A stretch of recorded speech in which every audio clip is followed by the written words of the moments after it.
បងព្រមហើយ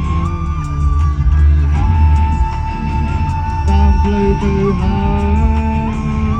ប្រាប់ចូលមានប្តីឲ្យយយ no way no way ក៏ឈិតឈ្នះទឹកលុយឲ្យយយបងតាមមិនទាន់ទេមួយម៉ាត់បងមិនប្រាប់ហើយរស្ងាត់ស្ងាត់ជាមួយគេដូចកុំប្រាប់បងបងចាំបងមិនយល់ទេអូនយល់ទេបងអូនធ្វើបែបនេះយល់បងបែបនេះបីឆ្នាំនេះតស៊ូបែបនេះឬក៏ថាបងឈិតដល់តែអាយស្នាអូនឈិតឬក៏ថាបងឈិតសឹកខាងមក45ស្ងាត់គឺមួយអូនធ្វើបែបនេះមួយបងបែបនេះអត់អីទេអូនឆាប់ទៅវិញគិត plan B ឬមួយអូនគិតបែបនេះលេងបងបែបនេះឬមួយអូនគិតបែបនេះលេងបងបែបនេះ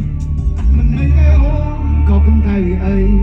ឈឺចាប់មួយផ្លាតអីលើកនេះដល់ចូលឆ្នាំ Everybody hands up ឆ្នាំនេះចង់រកមកគេគេសួរថាខ្ញុំក៏ប្រាប់ទៅវិញថាខ្ញុំបីដែរតែមិនអី Let's go